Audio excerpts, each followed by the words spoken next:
Good evening, everybody. Welcome to tonight's City Council meeting. It is Tuesday, July 5th. We'll start our meeting by introducing you to your City Council. Council members Rolfing, Selberg. Here. Starr. Yes. Staley. Here. Erickson. Here. Erpenbach. Here. Kylie. Here. Nietzert. Here. Thank you very much. Appreciate that. Dr. Ron Tottingham is back. He leads us in our invocation quite often here at City Council meetings. And Dr. Ron, thank you for coming back. He is with Empire Baptist Temple here in Sioux Falls. What we'd ask you to do is to stand for that invocation and remain standing for our Pledge of Allegiance. Dr. Ron. And I want to thank you all again for your service and for our great city. I still think this is the best city in the world, and what you do is what keeps it that way. Thank you again. Our Father, thank you tonight again for your blessings. Thank you for our city. Thank you for our city commission, and for those that come and support it and even criticize it and keep them on their toes. We pray that you'd bless them and bless our city in a very special way.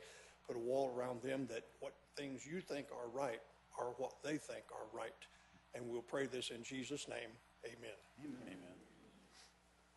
I pledge allegiance to the flag of the United States of America and to the republic for which it stands, one nation, under God, indivisible, with liberty and justice for all.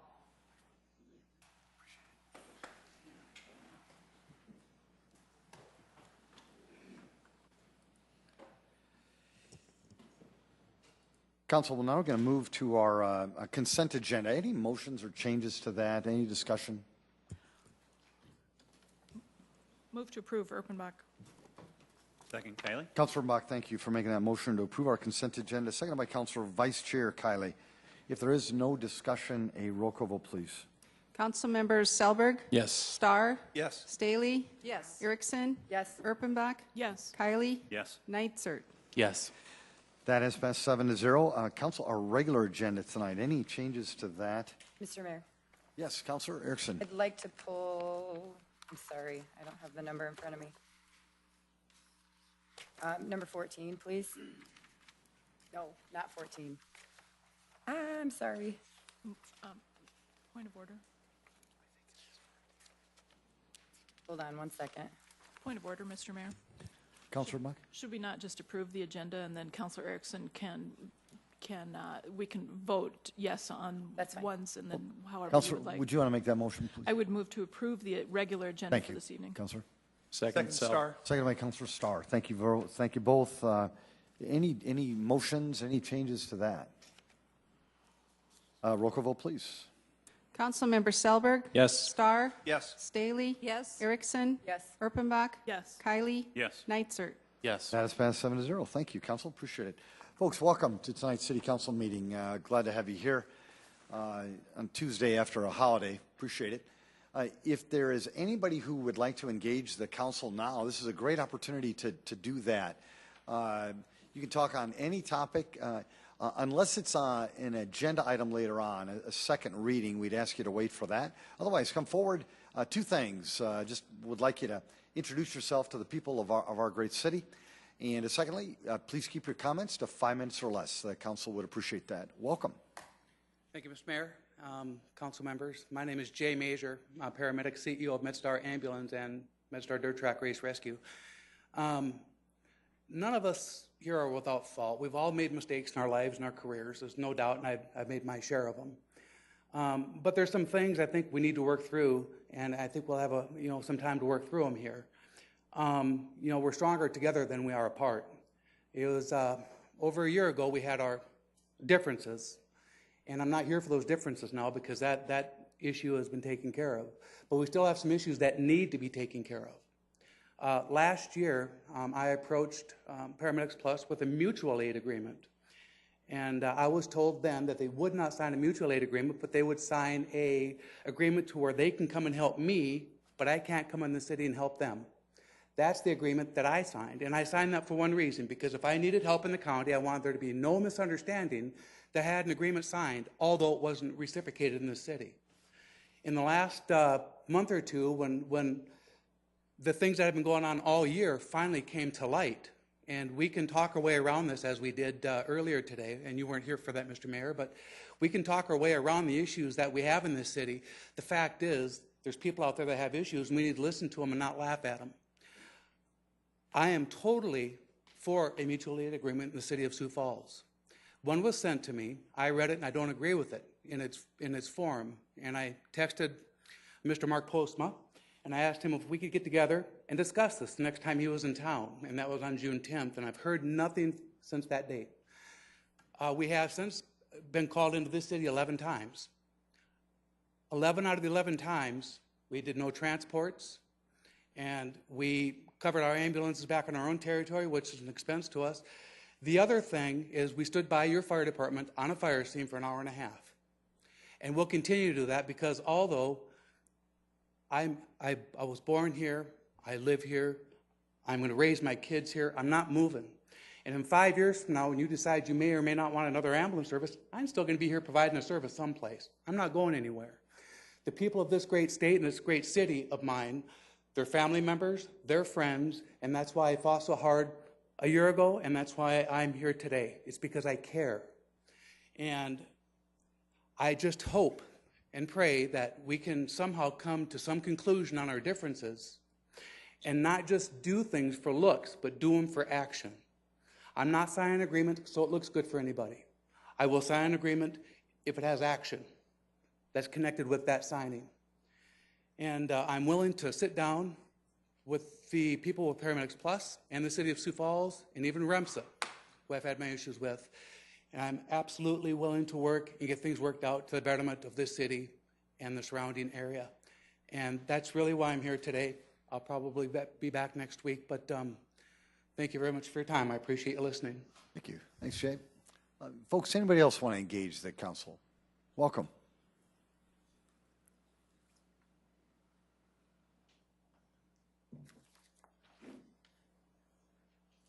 I'm here with the same argument that he And has. sir, your my, name, my please? name is Ronald Murray. I live in Mr. Murray, Sioux welcome. Falls, South Dakota.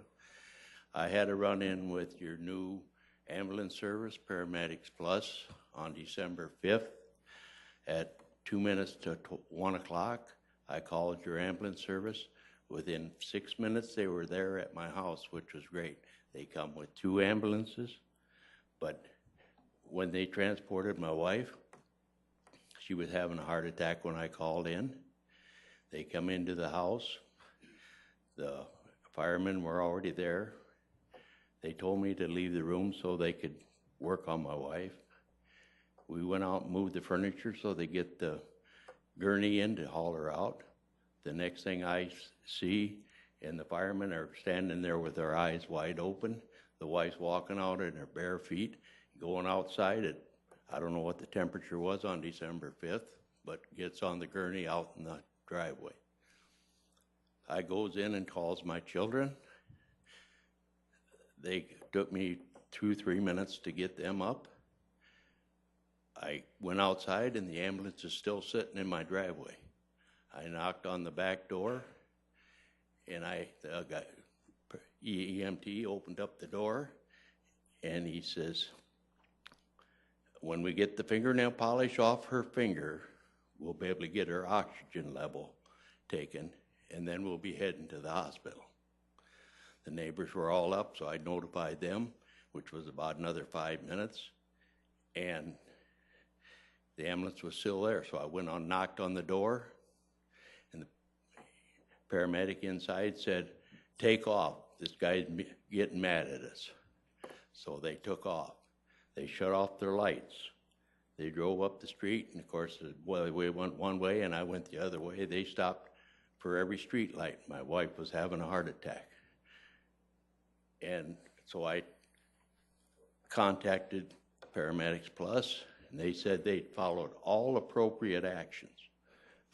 My wife had a massive heart attack, and if this is the way Paramedics Plus drives around town with people with heart attacks laying in the back, turns off their lights, there's no reason to have their lights on for any other occasion if they don't do it for a heart attack patient.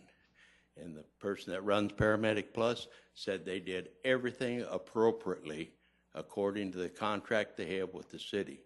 So if this is appropriate, that they have heart attack patients that don't get proper care, we should look at renewing the contract. And another thing I'll tell you is they took an EKG at 19 minutes after. They never sent it to the hospital. So the hospital, the paramedic in the back said, your wife is having a panic attack.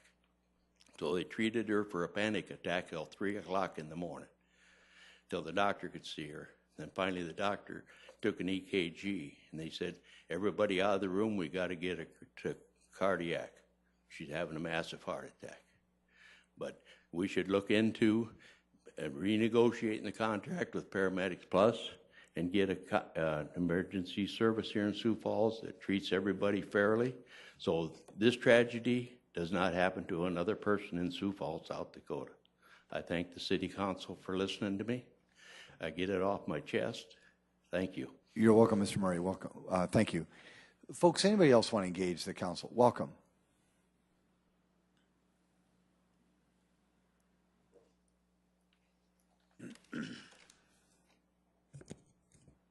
Thank you, Mr. Mayor. Good evening.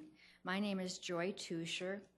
The First Amendment to the Constitution reads, Congress shall make no law respecting an establishment of religion or prohibiting the free exercise thereof, or abridging the freedom of speech or of the press, or the right of the people to peaceably to assemble and to petition the government for a redress of grievances. The public tour of the Midco Aquatic Center violated the freedom of the press by refusing Bruce Danielson's constitutional right to film the construction progress. Be it also known that South Dakota is a one-party consent state in terms of recording, meaning that anyone can record anything electronically and be the only person with knowledge that that recording is taking place. Rather than using hidden cameras, Bruce, believing he had nothing to hide and being constitutionally protected, intended to record openly. While Bruce may act independently of local television and print media, he was fully within his rights, as am I as an independent journalist and advocate. What would have been the harm? I actually got off a couple of pictures at the beginning of the tour before I was told pictures were not allowed. Rather than press the issue, I acquiesced knowing Bruce was in the next tour group and would be filming it. I stand before you perplexed. Are you afraid of him having the ability to document a work in progress that may or may not result in issues later? Now, concerning the multi-million-dollar tax-funded Midco Aquatic Center, I am terribly concerned about how accessible this facility will be for those of us with disabilities. I met with architect Sean Irvin, Tori Medema, Sioux Falls Park Development Specialist, and Colleen Moran, our city's assistant attorney and ADA coordinator, not once last year, but twice. During the first meeting, I learned that there was only going to be one accessible bathroom in each of the locker rooms. Once again, this city is choosing to use the ambiguity of the ADA and including in the count of accessible bathrooms the 4 family changing rooms that just happen to be accessible. First and foremost, their signage is going to read family, nothing about being ADA compliant. So you have a therapy pool to accommodate dozens of people and only one accessible bathroom, and each and every one of the powers that be seems to be very content with that. Only when it affects you as an individual will you truly understand the error of your ways. Pity. And our city's highly paid and supremely unqualified assistant attorney and ADA coordinator did not bring the specific related ADA codes to the first meeting purposely. It's a good thing I had mine with me. Disconcerted, I called for a second meeting where I brought a friend who uses a motorized wheelchair and has the experience with pool lifts that I lack. She explained the kind of pool lift she appreciates for her disability, questioned the number of accessible bathrooms, issued her concerns about the limited parking for the disabled, and asked how safe her $45,000 motorized wheelchair was going to be while she was in the therapy pool. She was told it could be put right up against the wall. Excuse us?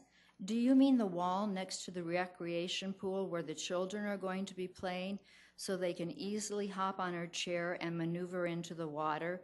That wall?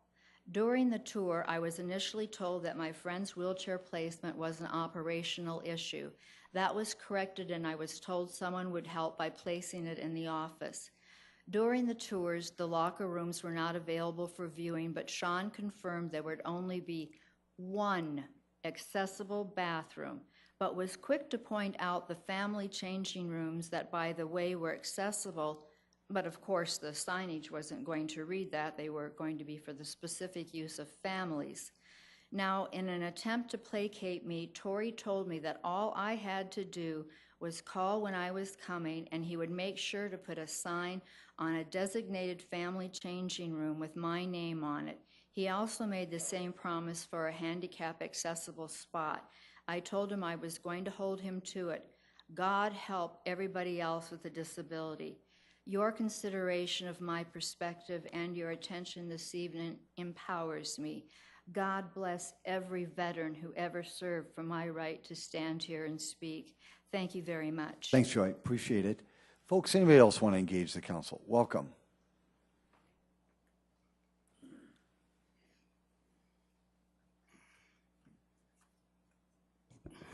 Scott Harrisman, Sioux Falls. Probably wasn't going to speak, but Joy came up here to talk about something. Speaking of the Midco Aquatic Center, first of all, Mayor, several months ago, Councilor Jamison asked you to stop telling the public that we are paying cash for the Midco Aquatic Center. We are not. We got a bond repayment from the levies of $18 million that we are using to build the aquatic center. That is borrowed money that needs to be paid back. That is not cash. You recently said it again in a Channel 16 program. We are not paying cash for the Midco Aquatic Center. It is absolutely not true. Secondly, I'd like to talk about what Joy talked about, the camera incident. I was there as well. I had asked Tony Wiseman, Sioux Falls Construction, if he had received any money yet so far for building the public building. He did not answer my question. I asked him if the other media, KDLT, Kello, KSFY, and Argus, had to sign a special waiver to go and take film footage of the Midco Aquatic Center. He could not answer my question. The thing is that whether you believe we're journalists or not, as a person of the public, we should have a right to take a look at our building. We're paying money for it. We've given them millions of dollars already. I know we have. They wouldn't be building this building and waiting for their $34 million paycheck at the end. They couldn't do that. They couldn't do that as a business. But as for the media, you know, it really makes me kind of laugh, because in South Dakota, there's no rules on being a journalist. There's no place to sign up. There's no special accreditation that you need. I could get a membership to the Newspaper Association, but a lot of people have a membership to the Newspaper Association that are not journalists. It doesn't mean anything. I received a press pass to the Bernie Sanders presidential campaign, in which I was patted down by Secret Service and was let in as a press person. They knew what I had, a blog. Bruce also received a pass to the Hillary Clinton presidential campaign, where he was patted down by Secret Service, and we registered ourselves as a blog. Federal judges have determined that blogs are also the media. And if the rest of the media in this town is allowed to go in and do film footage, we should be able to too. It's getting kind of old. I know for a fact that our local media goes directly to my site for news tips and news stories and news ideas. I know they do. If it weren't for my site, I don't believe anything would ever happen with the event center siding. If it weren't for my site, I don't believe that the Deputy Secretary of State would have been caught having a personal business while he was supposed to be working for the Secretary of State. He would end up still working for him. I may not be the traditional media. I may not get millions of dollars from Sanford and Avera in advertising, but I'm still the media. On that note, I think that we were kind of promised a personal tour, and we are still waiting to hear when we're going to get that, because we deserve it. I want to, since I probably have a little time left, I want to talk about Tracy Turbeck's performance this afternoon. Well, he was very condescending towards the media and towards the public. First off, he said there was nobody here to listen to him. Well, the fiscal meeting is held in this gray area, sometime between 4:10 and 6:45, because it's after the informational. So nobody knows when it really starts. Secondly, people watch it on Channel 16. They watch it online. And so there are people paying attention very much. As for his numbers and him saying that everyone's got it wrong, the numbers are clear. We budgeted for a 7% increase in sales tax. We are at about 4.2%. Now, 3% of $100 is about $3.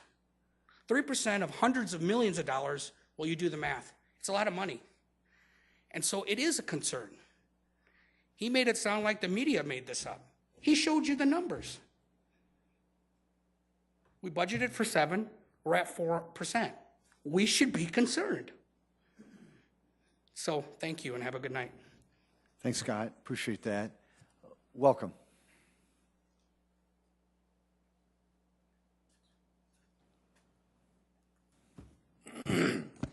Robert Colby. No, these are not treats for you. Visual aids as a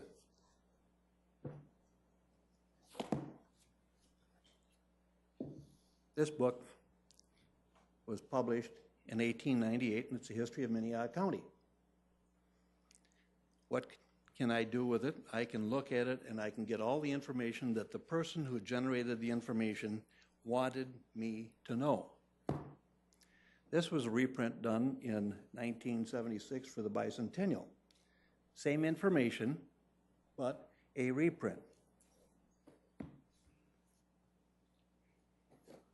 I talk about those two sorts of things. Today we've bought into the digital generation. I don't need a machine to get between me and the information here. Now, granted, I'm not adverse to digitization and all that goes with it, because it gives us access to things at a much greater rate, faster, and much more information.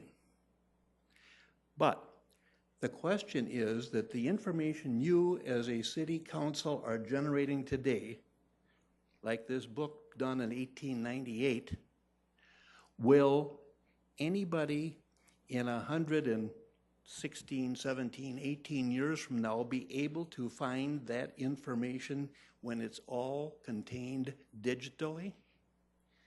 If any of you have been doing any watching on research, the Library of Congress is trying to figure out what is the lifespan of digitization, and we don't know. They've taken CDs, whatever, from the same batch that was generated by the same company on the same day using the same materials and put vast amounts of information on both and subjected them to advanced aging. That's heat and cold and light and all that goes with that. And they found that one may retain the information as it was put on, and the other one goes south. A suggestion, maybe sometimes we have to go back to the old days. We've seen where information that we have is accessible from anybody, anywhere in the world. And what would the city do if their information gets hacked and somebody says, you know, for about $200,000, I'll let you have all your information back? What will you do? Do you pay? Do you say go to hell? Either way, they run the show because they may just take the money and run. What we need to do is not buy into the digitization and think that it is the be-all and end-all. Maybe we have to do the old castle with the moat. The only thing that we do is we put information in, and we put it in manually. It doesn't come in from the internet because anything that comes in off the internet or through someone else's computer will contain little bugs and beasties that can destroy the information that we are trying to save. This is probably going a little longer than I would like, but I don't want you to think like I do. I want you to think about this. We've bought into it. Now we have to deal with the negatives. When we bought into the digitization, all we bought was all the positives: speed, volume, access. We should be, you should be, all government entities should be generating information in 4 or 5 copies to be readily available to the public, 1 put away or 2 or 3 put away in archives. Now, with that in mind, thank you very much. I hope you had a good 4th of July, and I hope that the summer goes better than it has been today. Thank you, Ms. Colby. Folks, anybody else want to engage the council? Welcome.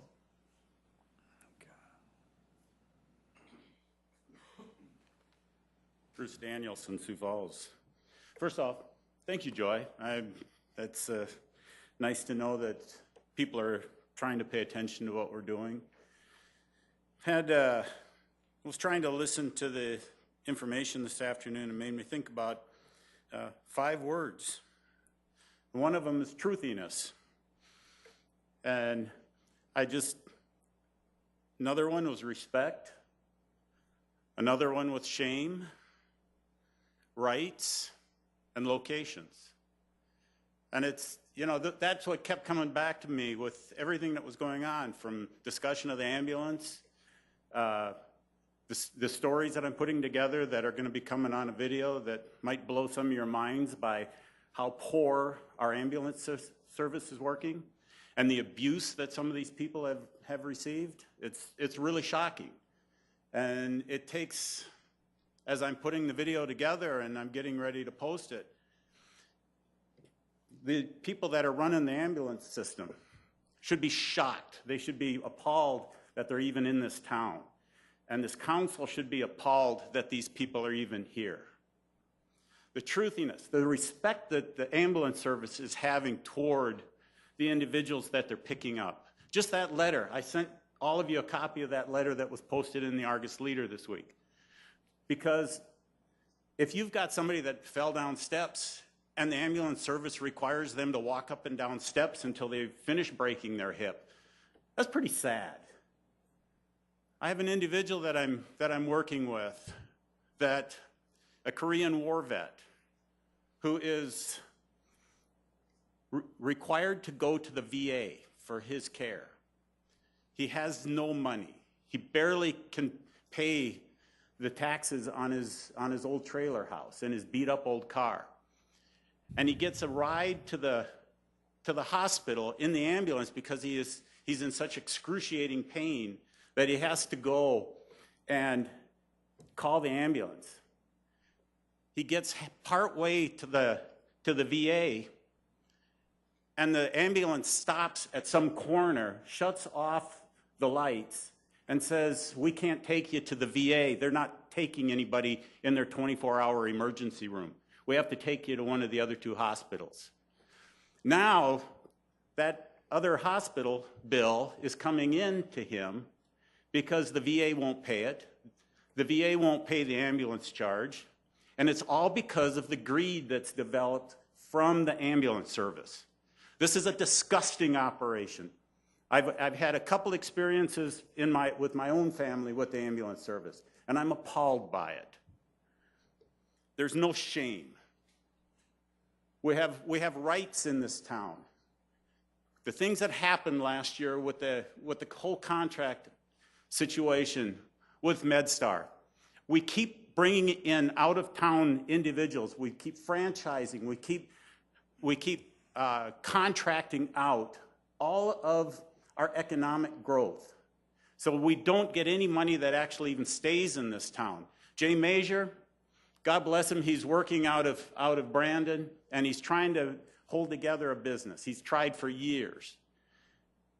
He would keep the money in the community because he's here.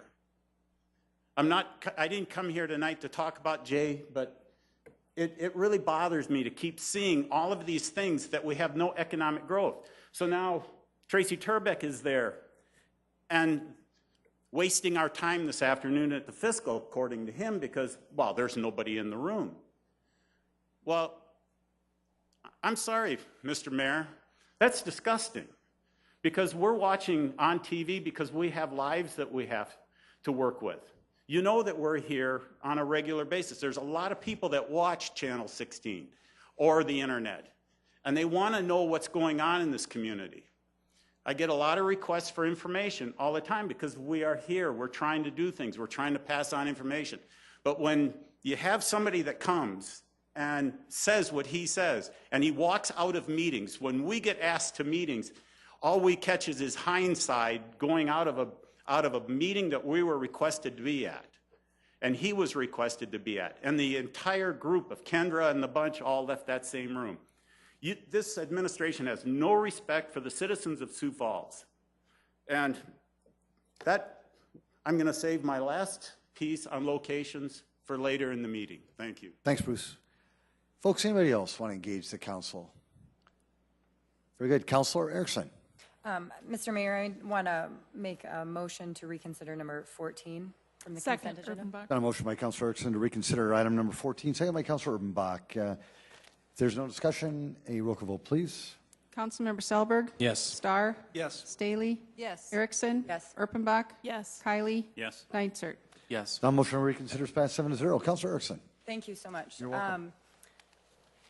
The reason for the reconsider for the renewal of, I'm just going to read it so it's out there, renewal of 2016-17 retail malt beverage license for Crown Gaming, Inc., Crown Casino 2, 1721 South Minnesota Avenue. I had talked to Jamie earlier today about this. This particular business did not have smoking violations this last round, but we have long-standing history with them, and so I asked Jamie to come forward about it, as well as I've asked for the applicant to be here as well, and their representation. So I don't know if anybody has questions for Jamie or not, but I do have questions for the applicant as well. Would the applicants please come forward, please? Kirby Meilenberg and Drew Duncan, his attorney. Kirby and Drew, would you mind coming forward, please? Welcome. Councilor Erickson. Thank you. I just wanted to discuss a little bit about this. Like I said, I know that there has not been the smoking violations here recently, but we've had this conversation of smoke shop versus smoke shack and kind of the debate about where that lies.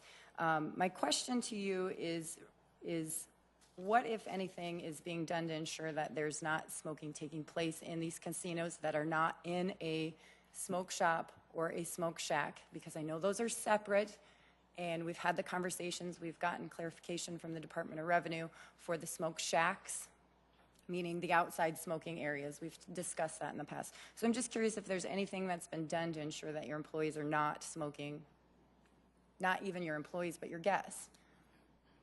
And anything you'd like to add? Sure. Thank you. Mr. Mayor, members of the council, my name is Drew Duncan. I'm an attorney in Sioux Falls here, and I also do some governmental affairs work. And for at least the time being, I'm going to take over doing some of the licensing issues for Crown Gaming. Before I answer the question, I might even ask Councilwoman Erickson to rephrase it a little bit, because I got confused. I have like a gnat. I have a short attention span. I would like to say that I've had a long talk with a person I consider a friend in Kirby Meilenberg, and we've talked about the appropriate way to deal with governments.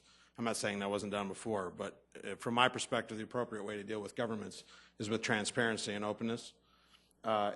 Along those lines, and I'd be happy to, if we're going to continue to talk about the application as it goes on, I've shared with Jim David my card, and on the back of my card, I wrote my cell phone number down. So I trust that he's provided that to everybody in their mailboxes or whatever.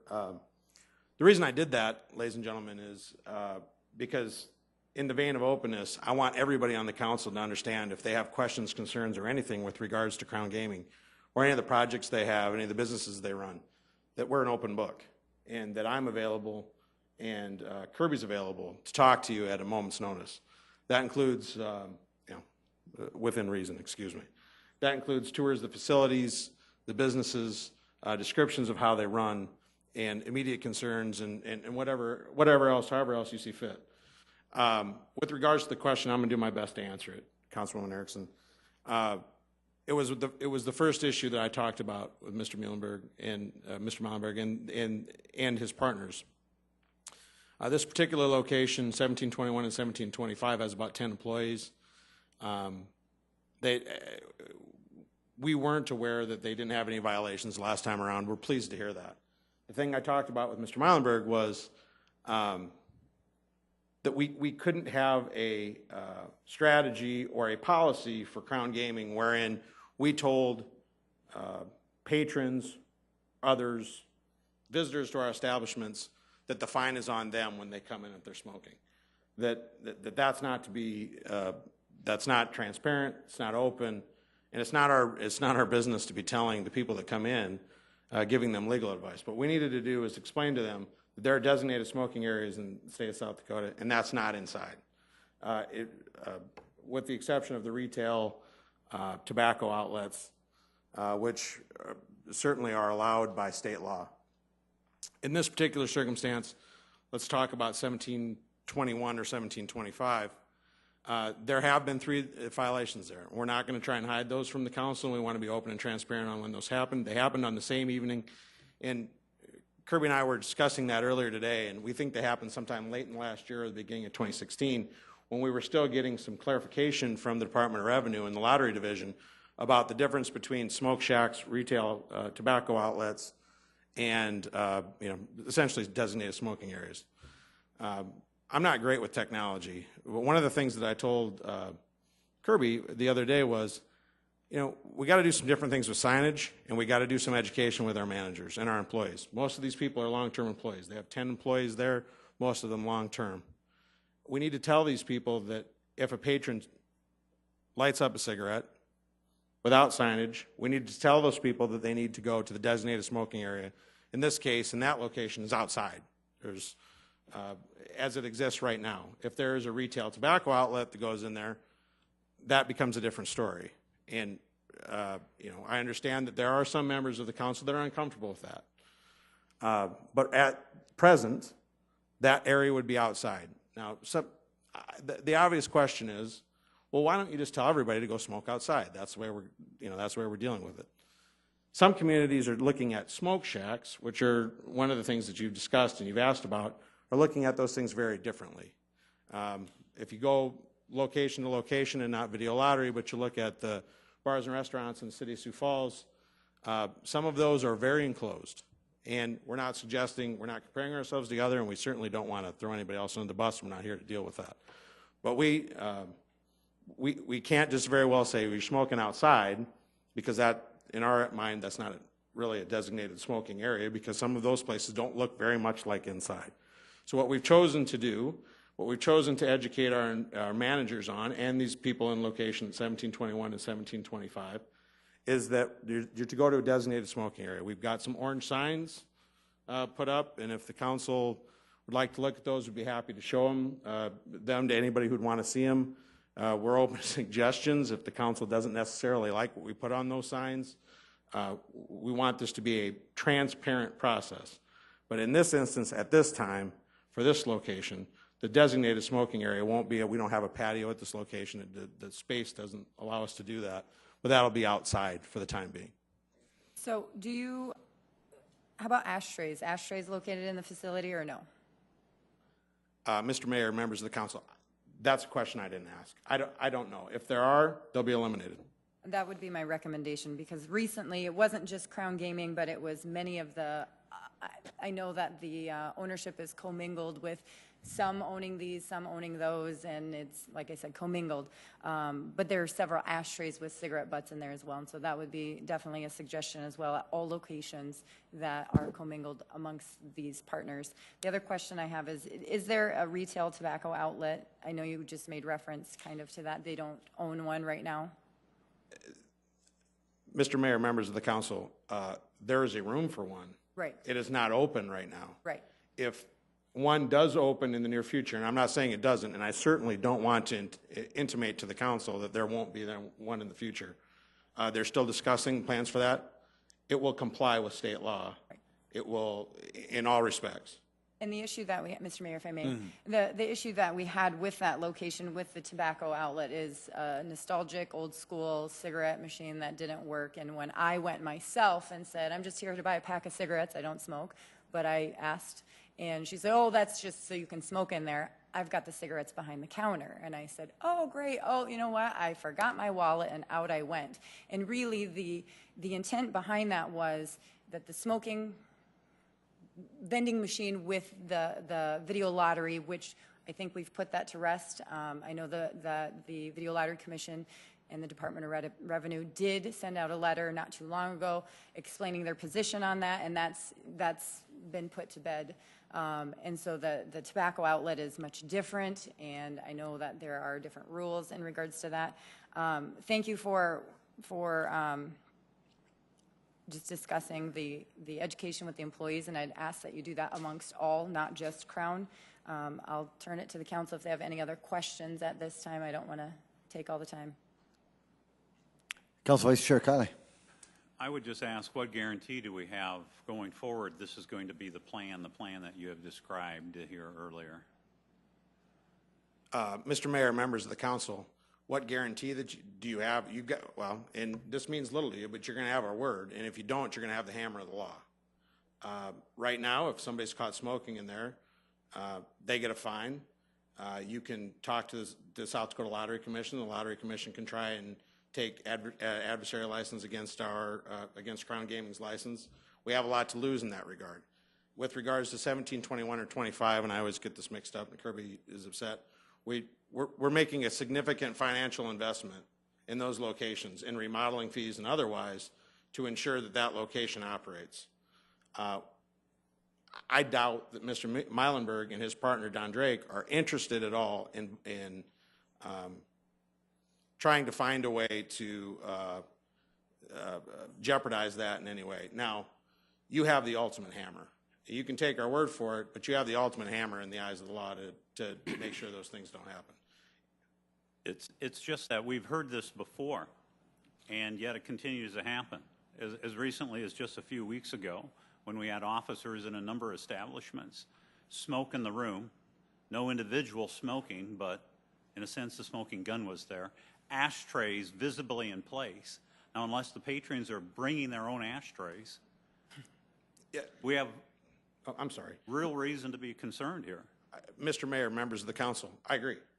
And one of the things that Mr. Meilenberg and I talked about this morning was when those things arise, which they have, and you know, Councilwoman Erickson, and you bring you know, a very solid point on this, we want to know about it because those are managers and employees that we need to talk to and potentially reprimand. This is not a situation where we're taking this lightly. It's one of the things that I agreed when I came on to working for Mr. Meilenberg. I wasn't going to come up here and sit in front of this council and put my word on the line and then have these things being blatantly flaunted by his employees. And I can tell you in all sincerity, Mr. Meilenberg and his partner feel the same way. When these things happen, we want to know as much as you want to know so that we can talk to these employees and potentially reprimand them or reprimand them when these actions take place. I understand that might be a hollow promise to you, but it's something I take very seriously. It just seems odd to this counselor that on one evening we can have a set of officers visit a few locations and they can gather this much information that the owners cannot gather on their own. And Councilor Erickson and myself sat down with Mr. Meilenberg not too long ago, and then these violations or alleged violations, perceived violations with smoke in the air and ashtrays in sight took place after that conversation. Mr. Mayor, members of the council, I can understand your concern on that. And that's why it's important for us to be as open and transparent as we can with you. When you have issues, we want to hear about them. When we have issues, we want to have, you know, the equal amount of transparency. But we want to be able to react to these very quickly. And if you know, as I've said, our plan is to educate each and every employee, each and every manager that this is not acceptable behavior in our locations. We've started that. We started that as early as, I think, about a month ago. We're continuing on that. When I came on board late last week, it's one of the things we talked about. Mr. Meilenberg and his partner and in their other locations as well have also discussed those things, and we'll be continuing to take steps in that direction. We're not going to solve this perceived problem overnight, and I understand that that's what I think the whole council would like to see done. We will work towards making sure that these things are taken care of. We hope to have those open dialogues with you, and we'll report back to you. And if you have concerns, you can call me or Mr. Meilenberg, and we can make sure that these things are taken care of. Drew, thank you very much. I think Councilor Erickson and Councilor Kiley have been very clear. I don't think they want you to educate the managers or the employees. I think they want you to educate the owners, including Mr. Meilenberg. Start your conversation there. Yeah, and Mr. Mayor, I hate to interrupt. No more. Yeah. Folks, any other comments? Is there a motion to approve this item? Councilor Kiley? Actually, I'd like to make a motion to defer this item until next week so that we can see a detailed plan from the owners on how they are going to educate their employees going forward. It's been a motion to defer. It's been a motion to defer item number 14. Is there a second? Second. Second by Councilor Starr. Councilor Kiley? No, I would just, we've asked that in other cases in the past, and I think that it's the prudent thing for us, based on the history here, that we do it in this particular case. It's been a motion to defer. It has been seconded. A roll call vote, please. Councilmember Selberg? Yes. Starr? Yes. Staley? Yes. Erickson? Yes. Erpenbach? Yes. Kylie? Yes. Neitzert? Yes. Advance pass 7-0. Thank you. Item number 27. Item number 27 is deferred from the City Council meeting on June 21st, 2016. Transfer of 2016 retail liquor license with Sunday sales and video lottery terminals from Sport Zone Incorporated, Rookie Sports Bar and Grill, 2616 South Louise Avenue, to Hooks South Dakota Incorporated, Tanner's Bar and Grill, 2616 South Louise Avenue, CUP not required. Item 28, transfer of 2016 retail wine license from Plum's Cooking Company, Plum's Cooking, 401 East 8th Street, Suite 107, to Simply Perfect LLC, Simply Perfect, 401 East 8th Street, Suite 107, CUP not required, pending final inspections per Health and Building Services. Item 29 is a new 2016-17 retail malt beverage license for Simply Perfect LLC, Simply Perfect, 401 East 8th Street, Suite 107, CUP not required, pending final inspections per Health and Building Services. Item 30 is a new 2016-17 retail malt beverage license for Sioux Falls Pilots LLC, Sioux Falls Pilots, 2505 South Grange Avenue, Augustana University, Ronkin Baseball Field only, with conditional use permit 4639-2016 being approved on June 1st, 2016. Item 31 is a new 2016 retail wine license for East Dakota Natural Foods Co-op Natural Foods, 410 West 18th Street, with conditional use permit 4554-2016 being approved on June 1st, 2016. Item 32 is a new 2016-17 retail malt beverage license for East Dakota Natural Foods Co-op Natural Foods, 410 West 18th Street, with conditional use permit 4554-2016 being approved on June 1st, 2016.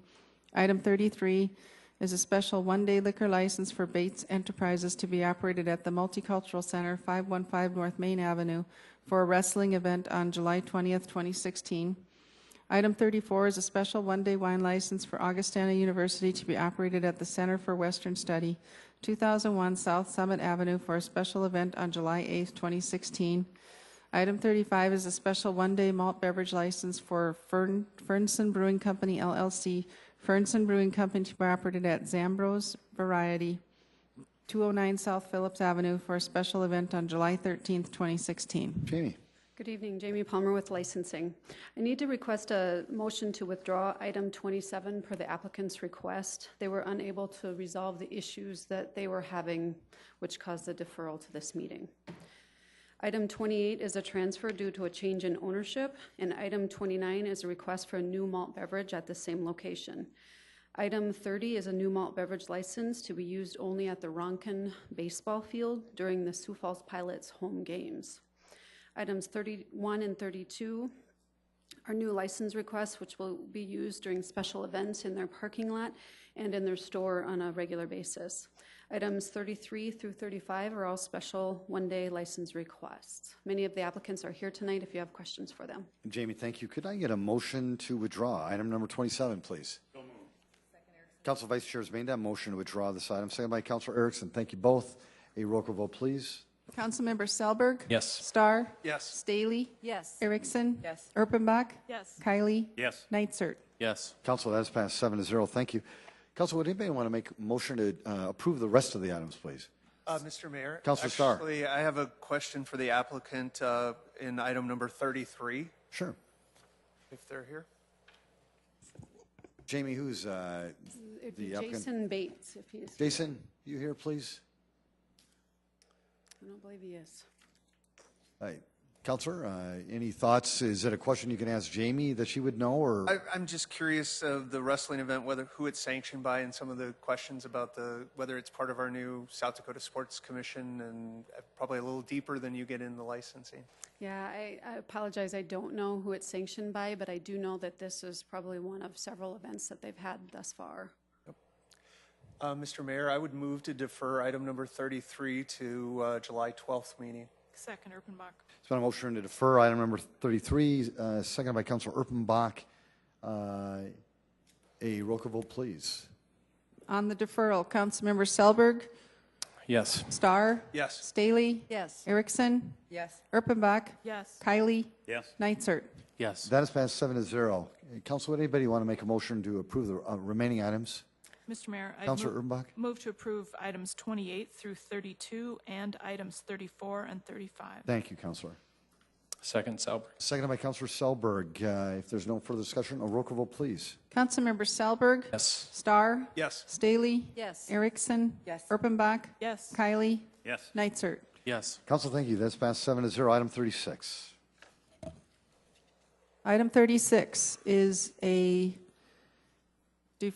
an ordinance deferred from the City Council meeting on June 21st, 2016.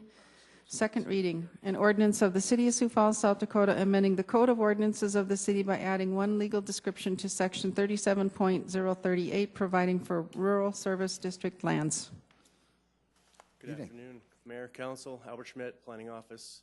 This is a proposal to add two legal descriptions, technically two areas, to the rural service district areas that are identified on the map, 81 and 82, A, B, C, and D. Any questions, I'd be happy to help answer those questions for you. Howard, thank you. Is there anybody in the audience who wanted to speak to this item? Councilors? Move to approve item 36. Second, Kylie. Been a motion to approve item number 36 has been seconded. If there is no discussion, a roll call vote, please. Councilmember Selberg? Yes. Starr? Yes. Staley? Yes. Erickson? Yes. Erpenbach? Yes. Kylie? Yes. Nitzert? Yes. Thank you. That has passed 7-0. Item 37, please. Item 37 is a second reading and ordinance of the City of Sioux Falls, South Dakota, rezoning property at the southeast corner of West 57th Street and South Rolling Green Avenue from the LW Live Work District to the C3 Commercial Community District, petition number 4459, 2016, and amending the official zoning map of the City of Sioux Falls. Good evening, Diane DeClaire with the Planning Office. The applicant for this is Reggie Kuipers, and the owner is Mike Johnson and the 57th Street Partners. Location is southeast corner of West 57th Street and South Rolling Green Avenue. The size of the parcel is 6 acres, and the purpose is to combine the 4 parcels together and create a retail development. I can answer any questions you have. Diane, thank you. Is there anybody in the audience who want to speak to this item? Councilors? Move to approve, Erpenbach. Second, Kylie. Councilor Box made a motion to approve this item, seconded by Councilor Vice Chair Kylie.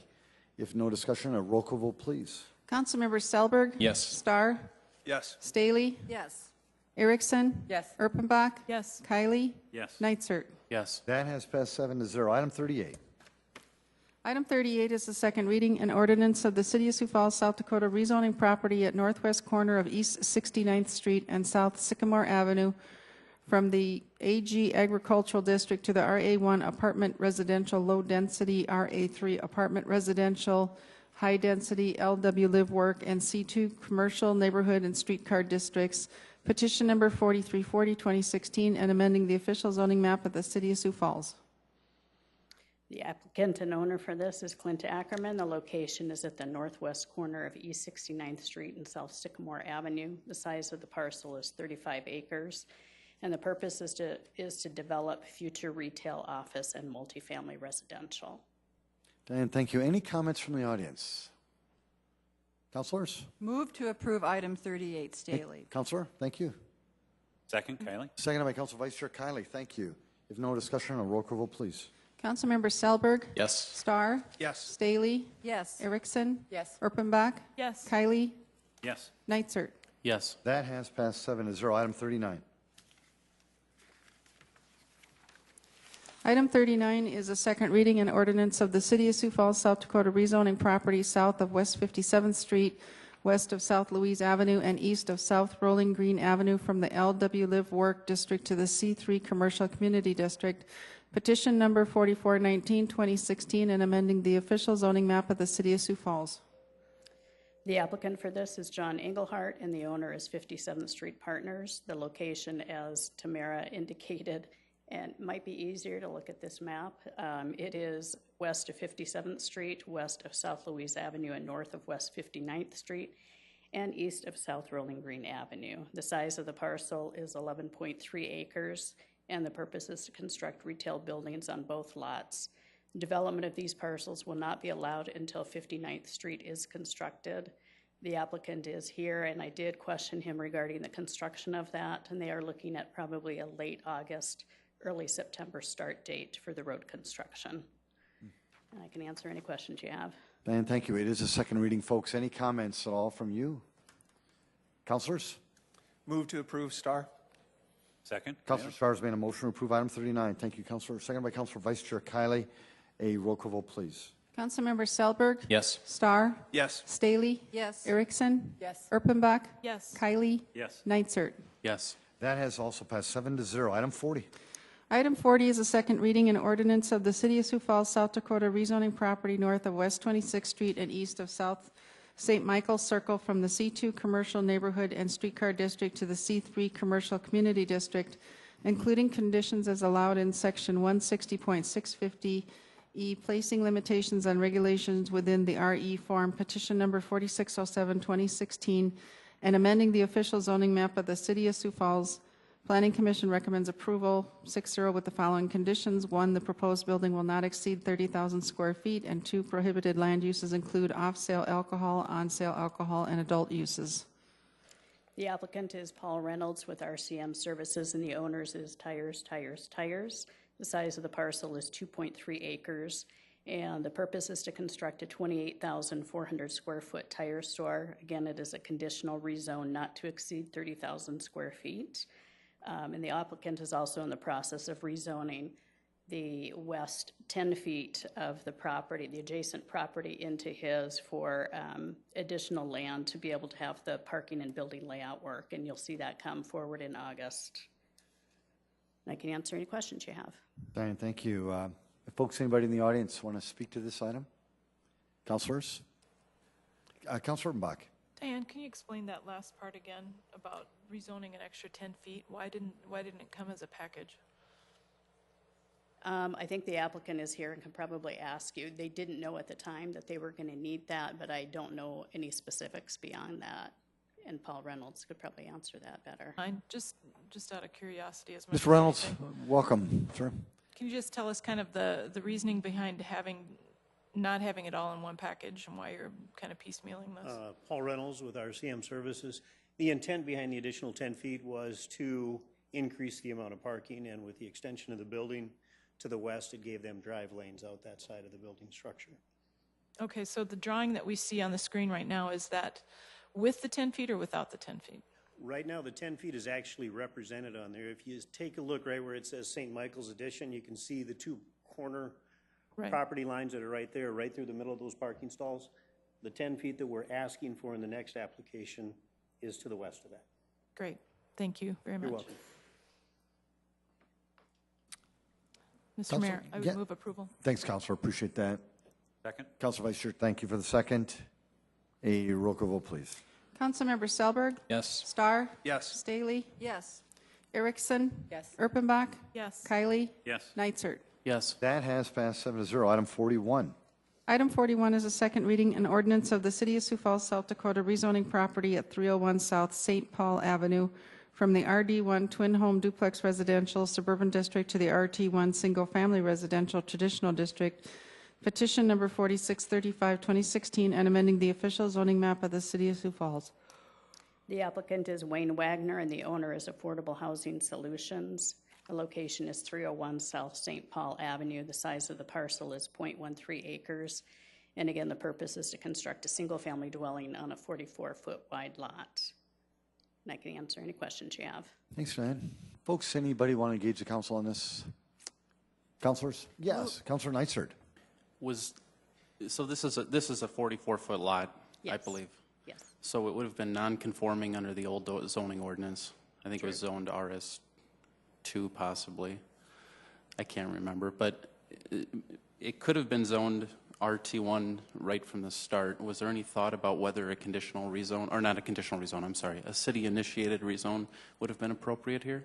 There's a lot of 44-foot wide lots throughout the city that are still zoned as RS, but unless they're actually coming forward to do anything with it, that's when we would take it under a rezone advisement. Okay, thank you. Diane, nice job. I try. Yeah, that's good. Would anybody want to? Move to approve item number 41. Councilor Staley, thank you for that. Second, Selberg. Thank you, Councilor Selberg. Appreciate that. A roll call vote, please. Councilmember Selberg? Yes. Starr? Yes. Staley? Yes. Erickson? Yes. Erpenbach? Yes. Kylie? Yes. Neitzer? Yes. Thank you. That has passed 7-0. Item 42. Item 42 is a second reading, an ordinance of the City of Sioux Falls, South Dakota, rezoning property east of South Southeastern Avenue, south of East 57th Street, and west of South Greystone Avenue from the RS Single Family Residential Suburban and RD1 Twin Home Duplex Residential Suburban Districts to the RS Single Family Residential Suburban and RD1 Twin Home Duplex Residential Suburban Districts. Petition number 4637, 2016, and amending the official zoning map of the City of Sioux Falls. The applicant is Brady Hyde, and the owner is Whispering Woods, LLC.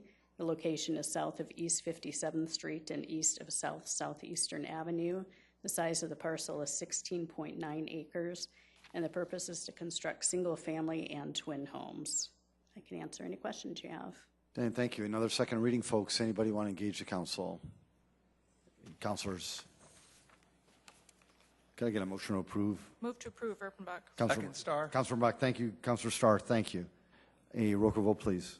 Councilmember Selberg? Yes. Starr? Yes. Staley? Yes. Erickson? Yes. Erpenbach? Yes. Kylie? Yes. Neitzer? Yes. That has passed 7-0. Item 43.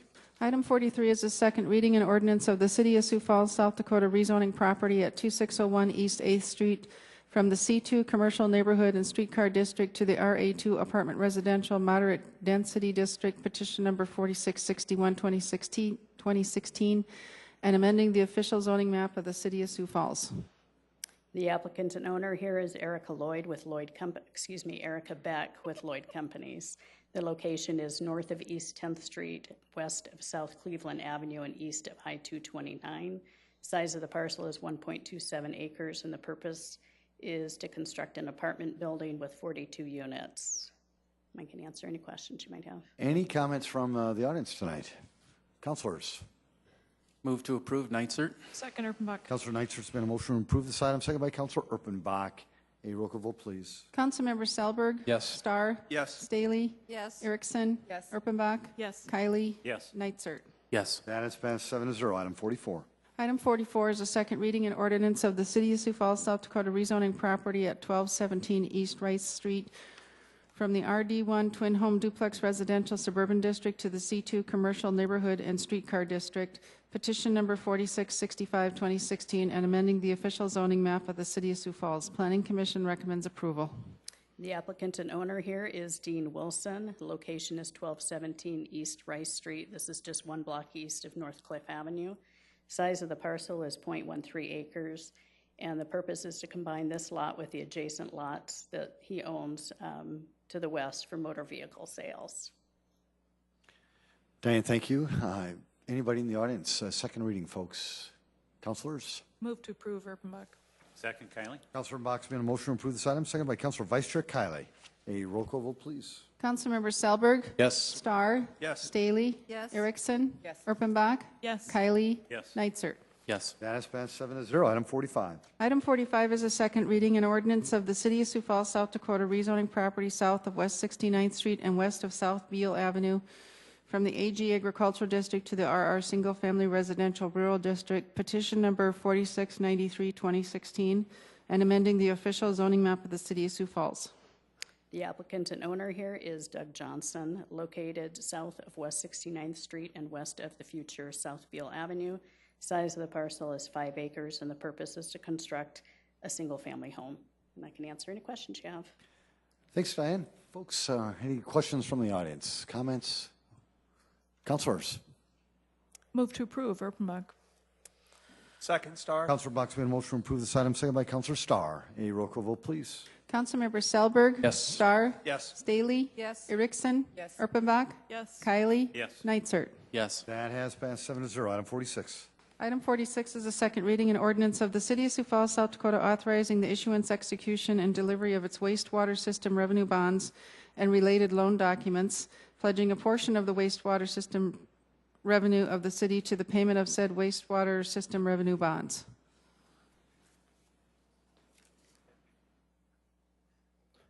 Good evening, Ryan Johnson with the City of Sioux Falls Engineering Department. I also have Sherry Roeder with me, who's the Sioux Falls Bond Counsel for this project, and Tracy Turback, the Director of Finance, who will be available to answer any questions you may have that are applicable to them. Thank you.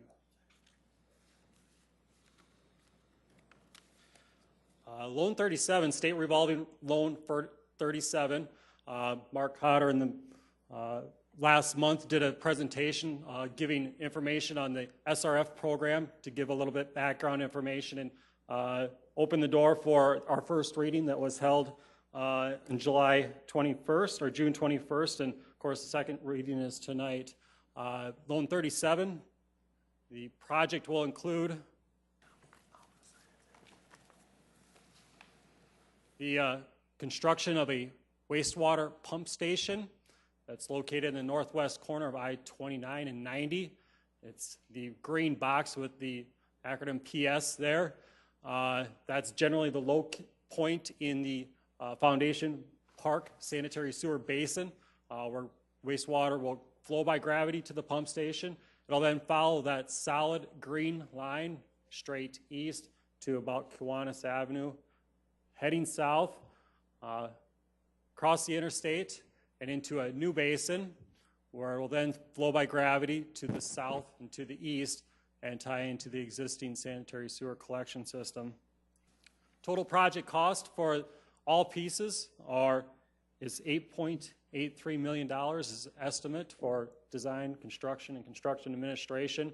The pump station is a little bit over $4 million, while the force main and gravity sewer is approximately $4.8 million. The terms of the loan are 10 years at 1.25%. This also has a non-point source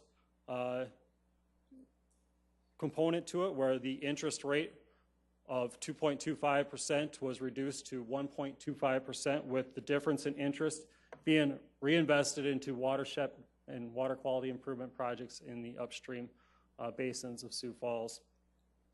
Schedule for the project: submit the facility plan, which was done on June 17th. The first reading was done, of course, on June 21st. Second reading, of course, tonight.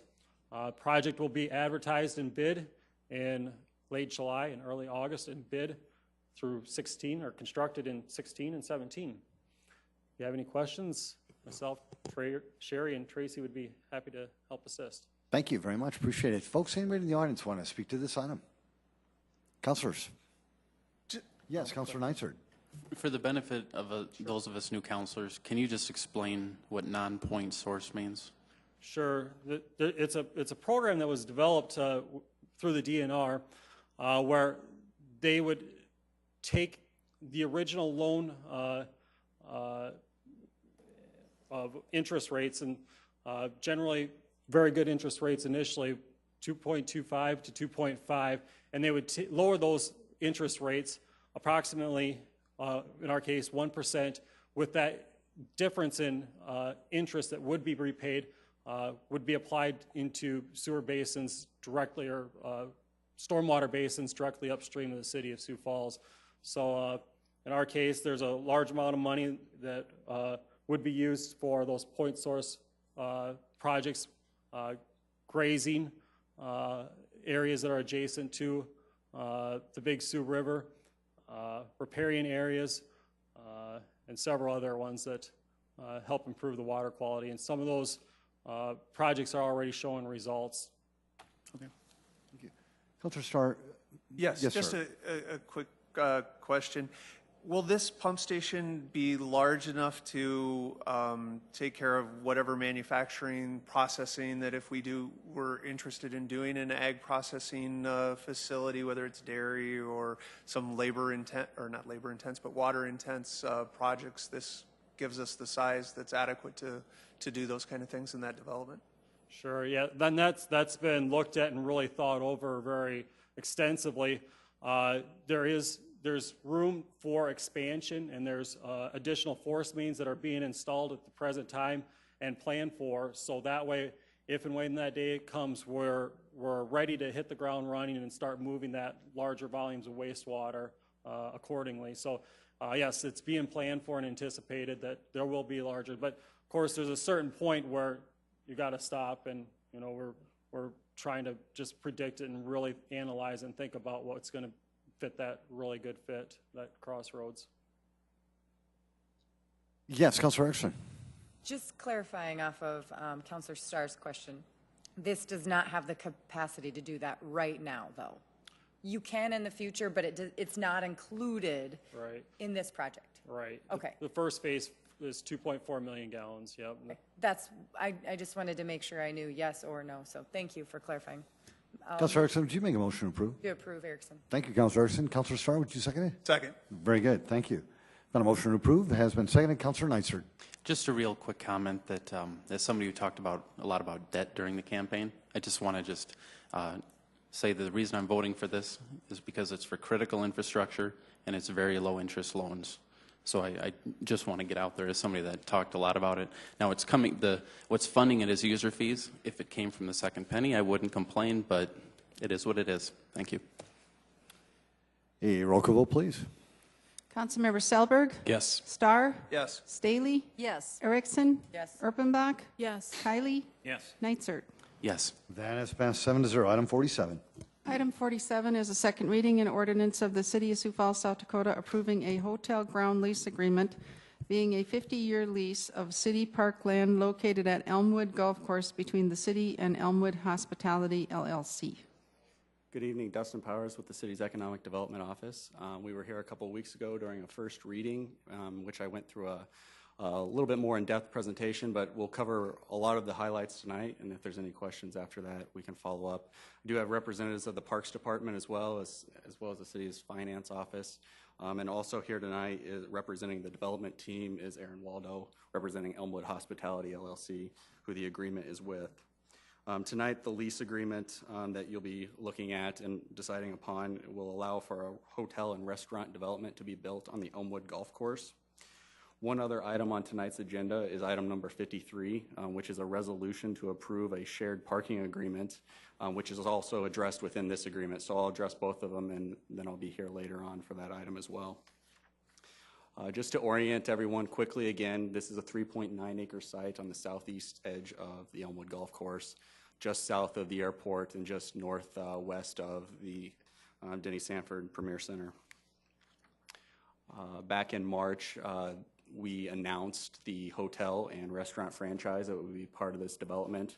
It'll be a Holiday Inn suite and suites and for the hotel franchise, as well as a Crooked Pint Ale House for the restaurant franchise. A little bit more about the development. The hotel will be approximately 116 rooms, over 3,000 square feet of meeting room space, and it will house the first ever South Dakota Golf Association Hall of Fame. The restaurant will have seating for approximately 200 people. It'll also have an outdoor patio that'll look out onto the golf course. A little bit of the terms of the agreement. So these are the ones that we went through a few weeks ago. This is a 50-year term for the lease agreement for the property. There will be a rental fee associated with that will be made up of 1.5% of the gross receipts from the hotel and 1% net receipts from the restaurants, and that'll be paid on a monthly basis. The rental fee, the funds generated from the rental fee will go to benefit the city golf courses. All other fees and funds that will be collected, such as sales and property taxes, lodging, entertainment, taxes, will all be distributed as they normally are to the state, city, county, and school district. The agreement also provides some other details that I'll talk about. All maintenance and repair for the hotel development, as well as the whole entire leased area, will be the responsibility of the developer. They'll need to coordinate with the South Dakota Golf Association for that first ever Hall of Fame. We envision that to look something similar to what's out at the Pentagon and how the Basketball Hall of Fame is out there. It'll also provide new office space for the First Tee program. The First Tee program is a program that uses the game of golf to promote youth development. That program has been very successful and is housed in a very small cubicle in the Elmwood clubhouse today. So this project will definitely provide some better office space for that program to operate out of. And then coordination with the Elmwood Golf Course Management Team. So Dakota Golf Management manages the 3 city golf courses. They'll look at cross-promoting the development through stay and play packages, group outings, events like that. With this site, there's some site prep that's needed before development can start. There's a relocation of a maintenance building, which will be the responsibility of the developer. That building that's currently on site will be relocated a little bit further north to where the existing maintenance buildings are, and needs to be relocated before development can start. They'll need to pay for a relocation of underground electrical line. There's an electrical line that runs directly through the middle of this site. That line will need to be relocated as part of this project. Site improvements to the County Correction Center. I'll touch base. This is item number 53 that I referenced, and I'll touch base on that in just a second. And then survey and platting the property are all site prep items that need to be accomplished before development can begin. So these 4 items obviously have a significant amount of cost to those. And what's written in the agreement is the developer is responsible for the first $150,000 of all those costs. Beyond the $150,000, the city will credit $100,000, or a maximum of $100,000 back at a monthly payment. So as they submit their monthly payments to us, we'll credit them $1,500. Anything beyond the $150,000 maximum credit of $1,500 a month.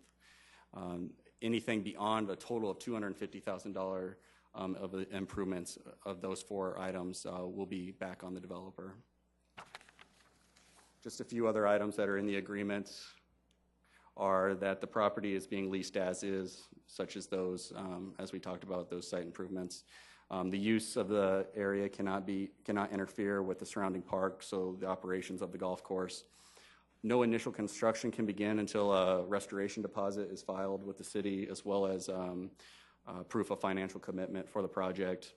They must comply with all federal, state, and local laws, and then they must hold the city harmless of any liens on the property. So item number 53, this is an agreement that's on your agenda here in a couple items, but is also referenced in this agreement. This is a shared parking agreement between the City of Sioux Falls and Minnehaha County. They own the property directly to the east of the development.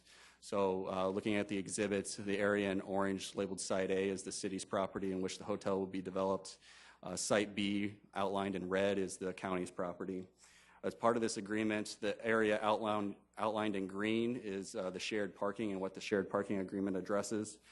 During construction of the hotel development, the developer would be using this area as staging, and then this is a short-term 2-year agreement, so anytime after the development's completed, the developer will be able to use that as overflow parking for the development. With that, for allowing the city and the developer to use that area for staging and overflow parking, the developer will be responsible for installation of a recreational area enclosure in the back of the county property, and that's labeled in the general area of the area outlined in yellow there. So that item will be item number 53, but does relate back to the responsibilities of the developer in the lease agreement. So what are the next steps for this? Obviously, tonight's the final consideration of both the second reading of the ordinance in which we'll approve this lease agreement, item 47, and then we have the resolution for the shared parking agreement, which is item number 53 on tonight's agenda as well. If all goes good tonight, we'll look at groundbreaking in August of 2016, so this year, with groundbreaking in June, or opening in June of 2017. Just one last bit on this item is a little bit of a house cleaning item wanted to bring to your attention. I believe a communication was sent out last week about this, but during some final reiterations or finalization of the agreement, an exhibit was inadvertently omitted, some language was inadvertently omitted from the Exhibit D that's in the agreement. We've added that language back in, and so we would ask you to take consideration of that exhibit here tonight. Dustin, thank you. Exciting. Appreciate it.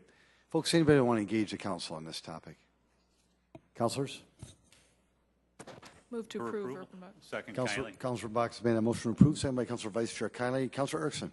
I do have a question, and I'm not sure if it's for you or Don Kearney or maybe even Tracy. But we've talked about this agreement as the money that the lease goes back into the golf courses. And so my question is how will that impact the Parks Department budget with having the money go back into that? Can it be used for any of our city parks, golf courses, for any improvements? And just kind of talk to me a little bit about how that works with that process. Again, I'm not sure if it's you or who needs to address it. Yeah, there is a fund that's dedicated just to the 3 city golf courses that is managed by Dakota Golf Management. So it's not money that will be for all parks in the city. It'd be specific to those 3 golf courses. And beyond that, I'd ask Don or someone else. Right. Maybe Don, if you could elaborate a little bit on it, because I know that we, the city, and city council appropriates money for upgrades and things of that sort. So that money that goes into the golf management fund, as it sits, it's less money that you guys have to then appropriate for, because it should almost pay for itself? Or talk to me about how that works. Yeah, certainly. In the previous years, the golf courses have been profitable. They have made money, and then we also reinvest those same dollars back into other course improvements to help repair cart paths, redo bunkers, any infrastructure-related items. So we've been able to do that. Obviously, here recently, because of the renovations, we're in a little different financial environment. But going forward, we certainly expect that the fund that Dustin was referring to will continue to allow us to be able to make other improvements and continue to keep it going. And I think the other key aspect of that is that in order to satisfy that park purpose, the money we felt was important to go back into the golf courses. Thank you for clarifying, because I know I've been asked that a couple of times, and I appreciate you clarifying that as far as how it will impact or not impact the budget, and where it can be exactly used, and that it's not, it's going into the specific use for other not parks, but for the golf courses. And so thanks for clarifying with that. I just want to make sure I understood that. And that's my only question. Good job. Thank you. Councilor Selberg. Yeah, I had another quick question, if you have just a Don? second. Thank you. Do those golf course management funds, do they fully fund the First Tee program as well?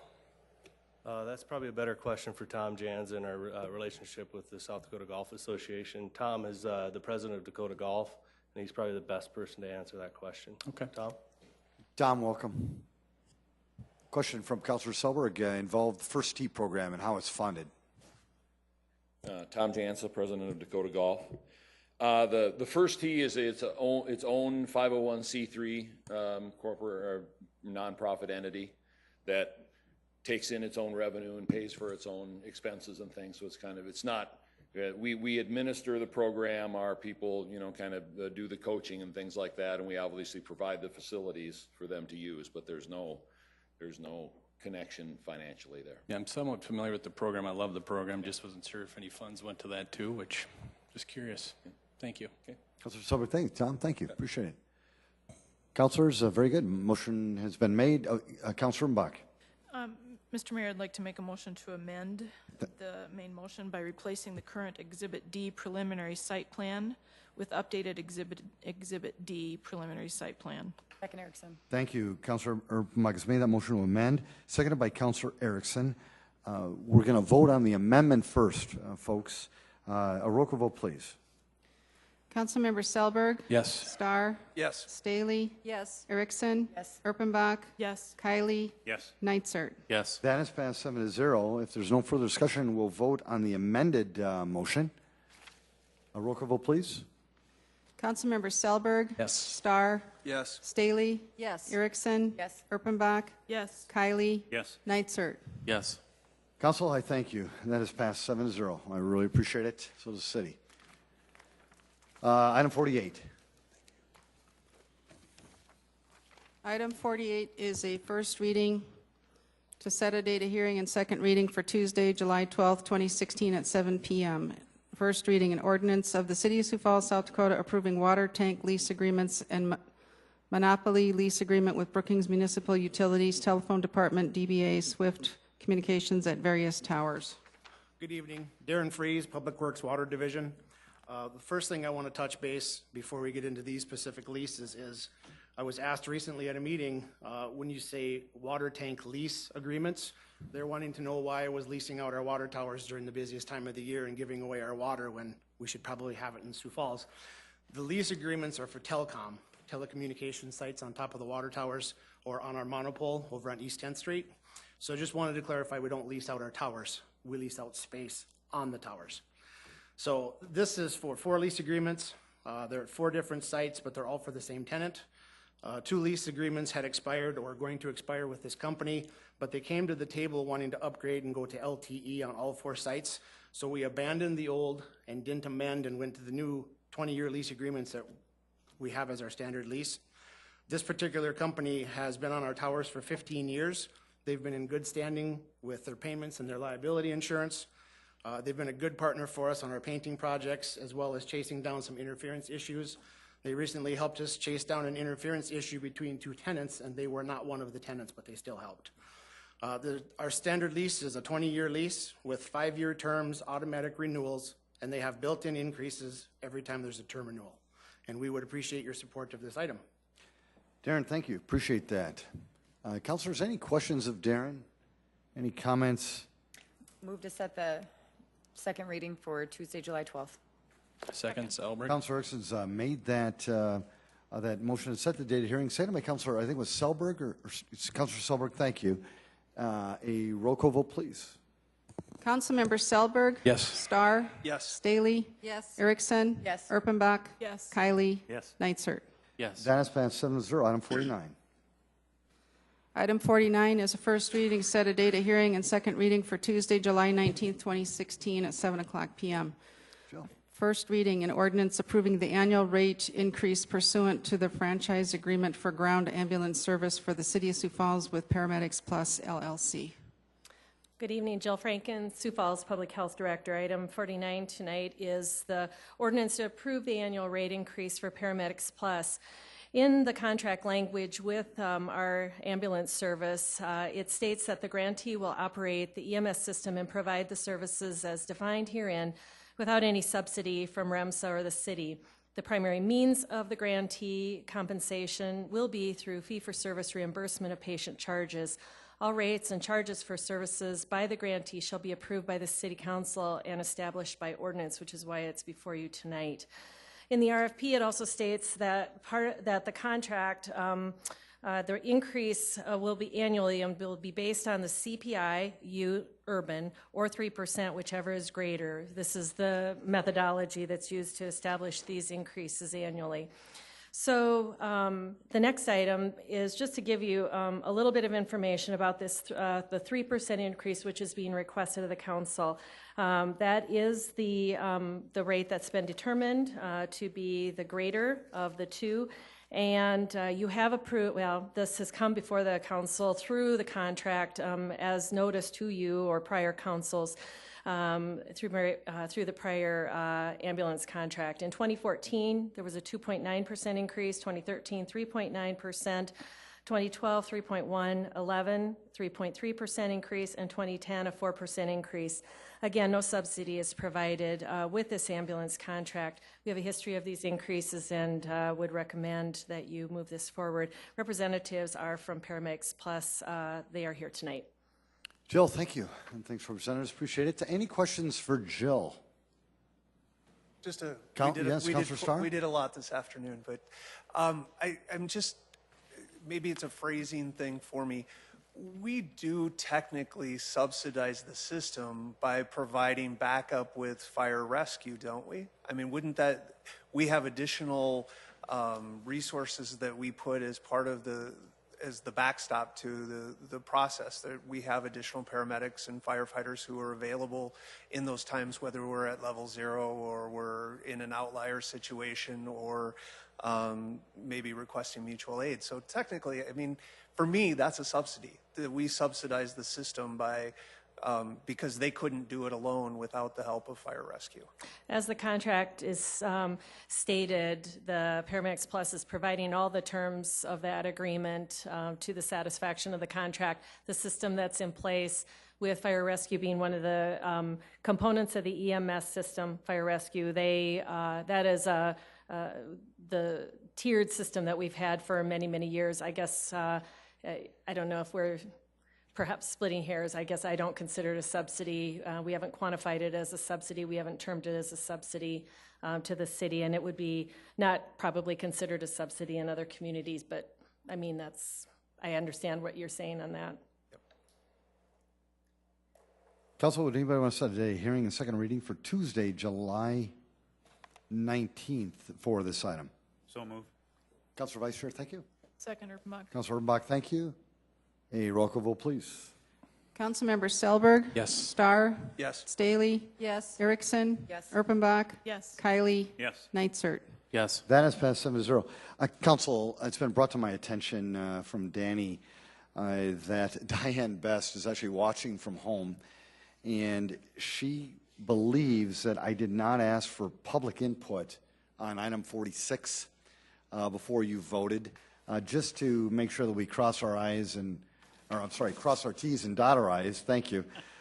She felt it would be best that we reconsider. I can't remember if I did that or not, but just to be safe, Councilor Erickson, would you mind making a motion to reconsider? Mayor, I make a motion to reconsider item number 46. Thank you, Councilor. Second, Erpenbach. Thank you, Councilor Erpenbach. Thank you. Is there any discussion? Very good.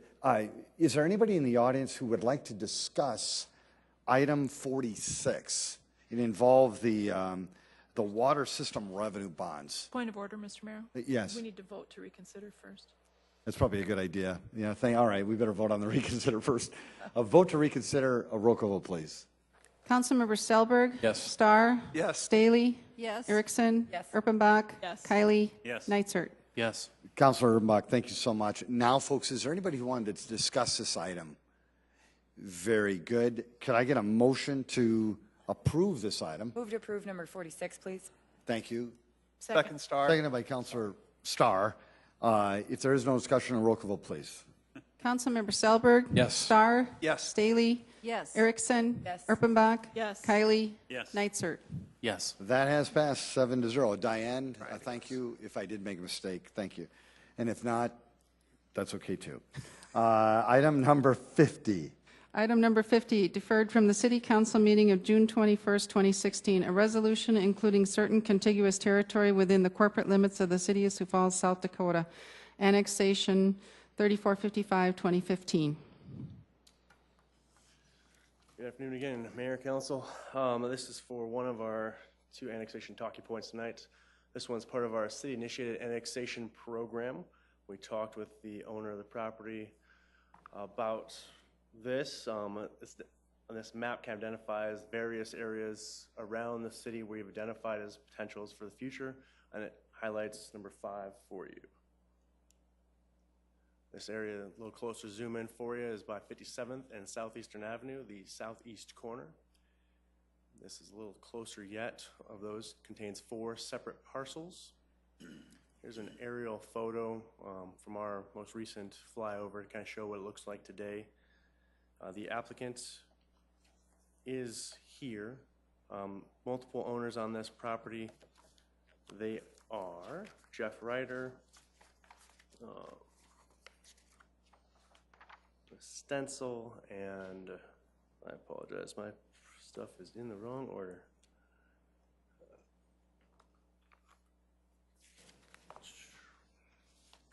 Anyways, all the owners are here, the representatives. Very good. There's multiple owners, and they're kind enough to be here. Thank you.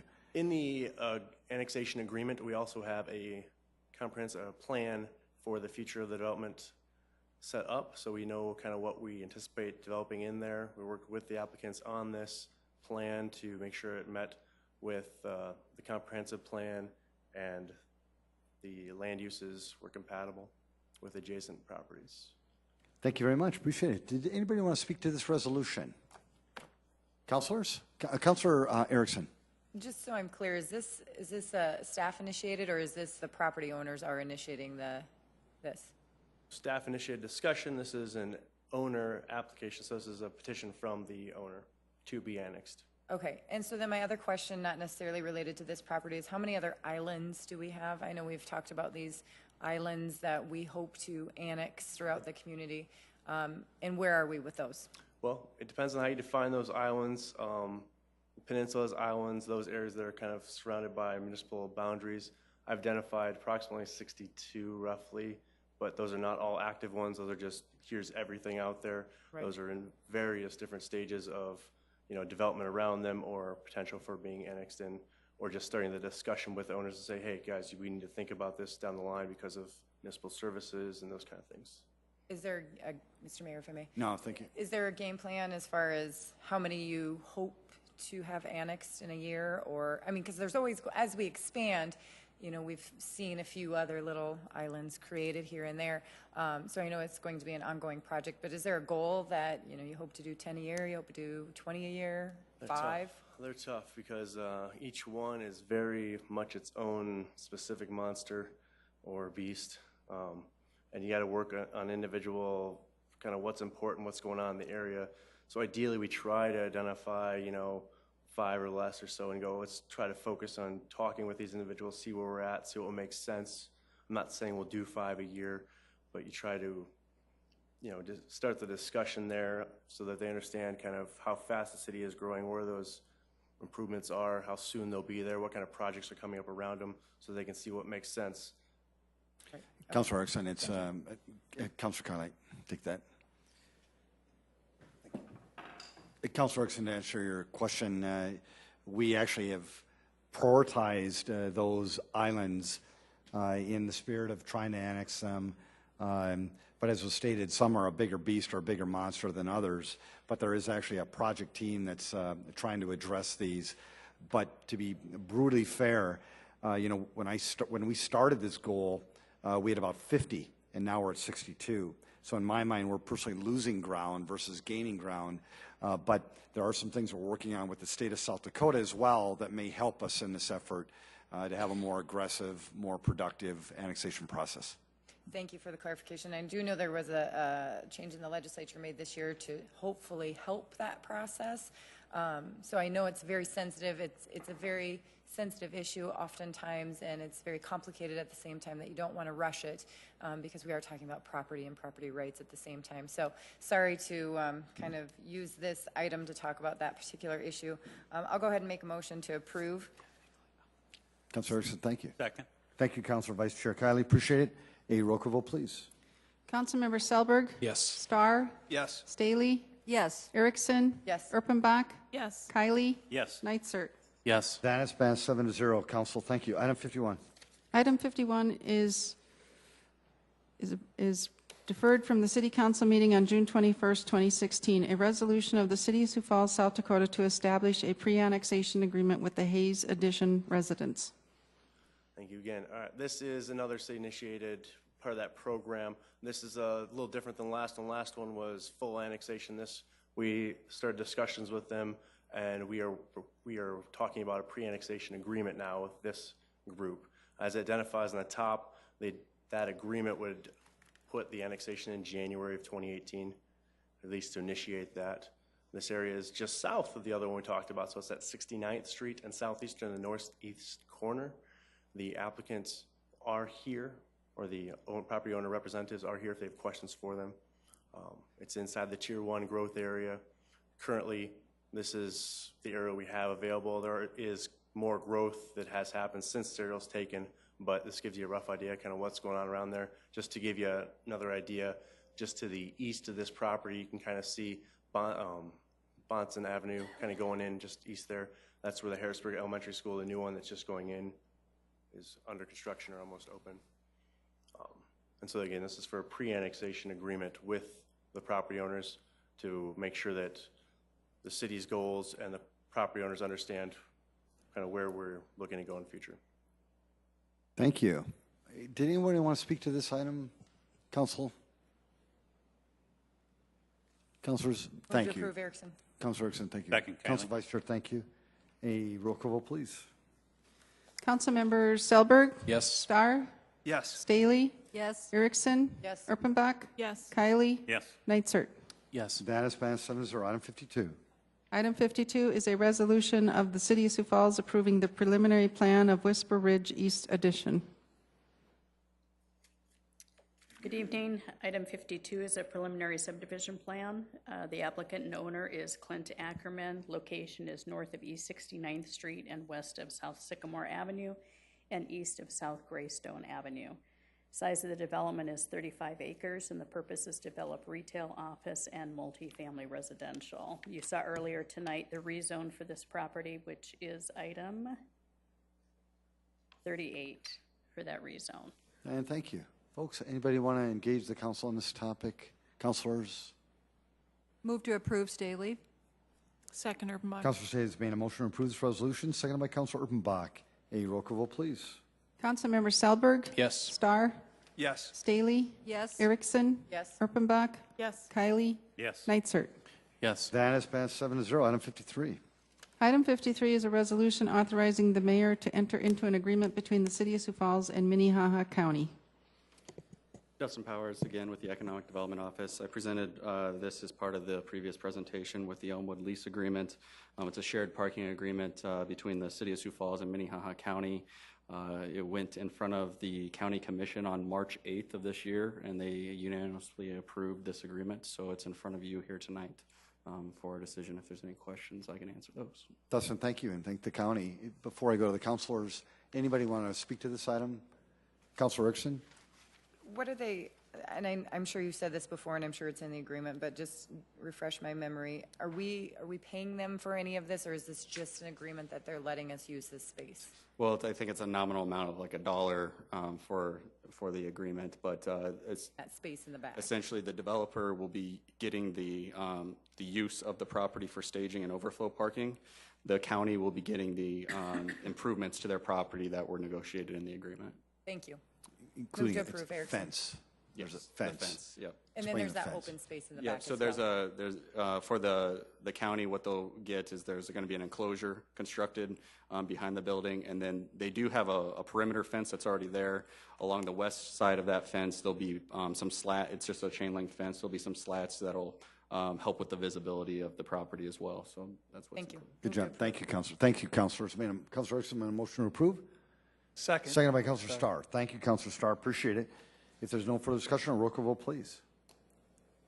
Councilmember Selberg. Yes. Starr. Yes. Staley. Yes. Erickson. Yes. Erpenbach. Yes. Kylie. Yes. Nitzert. Yes. Thank you. That is passed 7-0. Item 54. Item 54 is a resolution of the City of Sioux Falls, South Dakota, approving the placement of a sculpture on public property.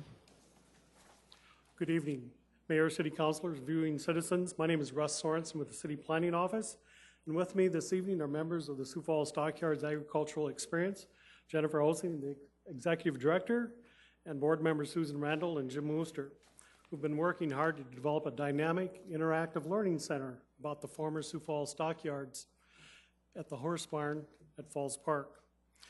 This group proposes placement of a city-owned sculpture, which is bronze, on public property. They're seeking your support for this resolution. The proposed outdoor sculpture placement includes a sculpture known as The Farmer by Colorado artist Larry Stark. This bronze artwork is city-owned and depicts a farmer and his loyal dog, and it was a 2013 Sculpture Walk People's Choice Award sculpture. The sculpture measures about 38 inches in height, 17 inches round in width, and 17 inches in length, and it would be placed on a 3-foot-tall quartzite pedestal located within an existing circular plaza area that is accessible from the north side of the existing horse barn at Falls Park. Sculpture would be placed prior to the Stockyards Agricultural Experience open house ceremony, which is scheduled in August, and the Stockyards Plaza Group would be responsible for the project associated costs with installation up to $500. If you recall, annually every spring, the Sioux Falls Sculpture Walk program is presented to the City Council for your review and approval. The public is then invited to vote on their favorite sculpture from May to September, and the sculpture receiving the most votes is then honored as the People's Choice Award. And that sculpture is then purchased by the city to become part of our permanent collection. As is done with all proposed city sculptures, several city departments, including Human Services, the ADA Accessibility Review Board, Public Works Engineering, Risk Management Planning, along with the Visual Arts Commission, and in this case, the Parks and Recreation, all conducted their respective reviews, and they supported this request for placement at the horse barn at Falls Park. There have been no public comments or objections received. The sculpture is appropriate for the Sioux Falls Stockyards Agricultural Experience development on Falls Park grounds and would be a wonderful amenity upon completion of the horse barn renovation project. Any additional comments? You can tell they have a passion for farming because they're patient. Yes, Russ, and thank you. And that concludes our report, Mayor. Appreciate it, Russ. It's about 8:45, and you folks were kind enough to stick around as well as your good stewards as well. I don't know if they didn't want to speak. Anybody else want to speak? Councilors? Move to approve, Erpenbach. Yes, Councilor Buck, thank you. Second, Kylie. Councilor Vice Chair Kylie, thank you. A roll call vote, please. Councilmember Selberg. Yes. Starr. Yes. Staley. Yes. Erickson. Yes. Erpenbach. Yes. Kylie. Yes. Nitzert. Yes. That has passed 7-0. Thank you again, Russ, and thank you, folks. Appreciate it. Item 55. Item 55 is a resolution advising and giving consent to the appointment of members to certain citizen boards, those being for the Electrical Board of Appeals and Examiners, Robert Jarding, Jeremy Van Well, for the Mechanical Board of Appeals and Examiners, Heath Taggart, for Orpheum Theater Advisory Board of Directors, Tyler Chrisman, for Parks and Recreation Board, Todd Sunleaf, and for Zoning Board of Adjustment, Jacqueline Cole, Lori Eckrich, and Aaron Norman. Thank you very much. Any comment? Yes, welcome, sir.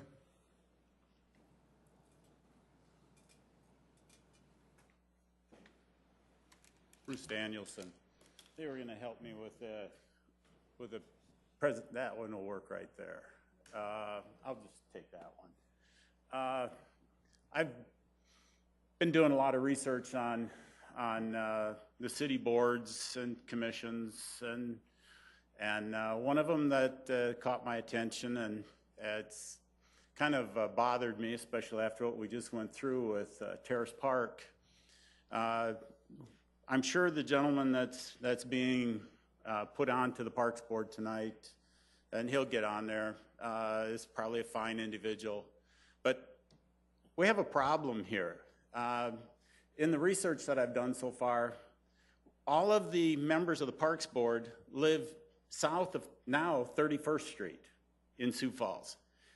It's as if those of us that live up in 12th Street and above, or in Central District, or in the Northeast, don't exist in this town. And we just went through an issue with Terrace Park where they were going to go and rip apart a park for no reason. And now we're stuck here with more people living in the south part of town without any care as to what goes on in the north part of town. And I just would like to have some consideration in the future with the Parks Board and this situation. Thank you.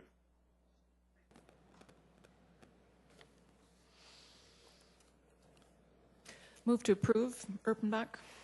Second, Kylie. There's been a motion approved by Councilor Bach, second by Councilor Vice Chair Kylie. Any comments? Councilor Starr.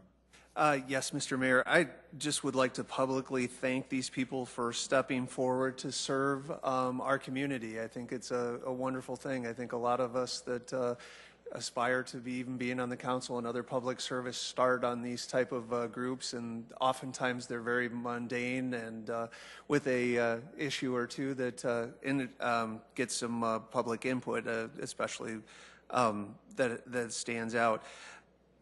I think it's a shame that we don't get to probably meet these people, and asking them to stay for another meeting late this evening probably would be more than we would expect of them. But maybe it's something we could look at in the future, that we would do this type of resolution at the beginning of our agenda, or we could move it to the beginning of our agenda, and they would have the chance to introduce themselves to us, because we're going to be valuing their opinions and their work, and again, thanking them for that. So, Councilor Starr, I think those are very constructive comments. Appreciate it.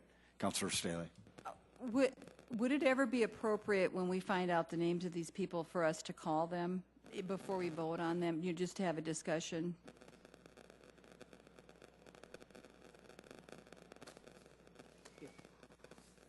A roll call vote, please. Councilmember Selberg? Yes. Starr? Yes. Staley? Yes. Erickson? Yes. Erpenbach? Yes. Kylie? Yes. Nitzert? Yes. Council, I thank you. That is passed 7-0. Appreciate it.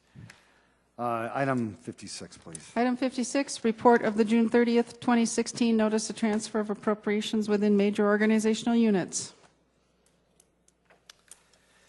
Councilors, thank you. Any further discussion? It's about 10 to 9. Thank you for your service today. It's been a long day. You've done an admirable job. A motion to adjourn, please. So moved, Erpenbach. Second, Kylie. It's been a motion to adjourn. It has been seconded. All those in favor say aye. aye. Aye. Opposed, nay. This meeting is adjourned. Thanks, Sioux Falls.